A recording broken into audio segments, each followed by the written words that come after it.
શિયાળાની રાત હતી. માનવીઓ અને પશુપંખીઓ મીઠી નીંદર માની રહ્યા હતા. સર્વત્ર નીરવ શાંતિ પથરાયેલી હતી.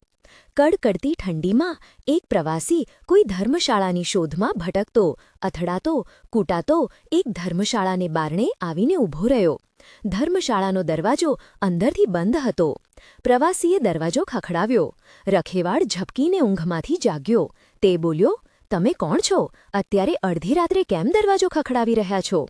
"ભાઈ, હું અજાણ્યો પ્રવાસી છું. હું ટાઢથી ધ્રુજી રહ્યો છું. મારે ફક્ત રાતવાસો કરવો છે. કૃપા કરી તમે દરવાજો ખોલો," પ્રવાસીએ કહ્યું. રખેવાળ લોભી હતો. લુચ્ચાઈપૂર્વક પ્રવાસીને કહ્યું, "ભાઈ, દરવાજો તો ખોલું, પણ દરવાજાની ચાવી ક્યાંક ખોવાઈ ગઈ છે. જો તમારી પાસે ચાંદીની ચાવી હોય તો એનાથી આ દરવાજો ખોલી શકાય." પ્રવાસી રખેવાળની વાત સમજી ગયો. તેણે બારણાની તળમાંથી ચાંદીનો 1 રૂપિયો અંદર સરકાવ્યો. રખેવાળે તરત જ દરવાજો ખોલ્યો. પ્રવાસી ધર્મશાળામાં દાખલ થયો. પ્રવાસી ચતુર હતો. એને પોતાનો રૂપિયો પાછો મેળવવાની યુક્તિ વિચારી રાખી હતી.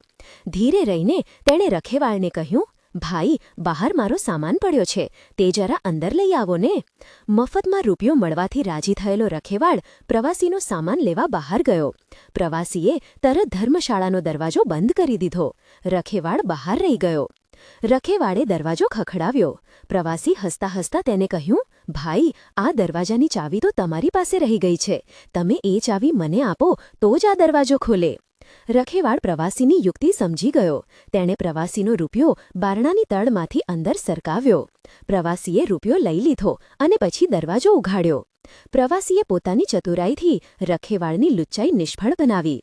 તમને અમારી આ વાર્તા પસંદ આવી હોય તો અમને પ્રોત્સાહિત કરવા લાઇક, શેર અને સબસ્ક્રાઇબ જરૂર કરશો. ધન્યવાદ મિત્રો.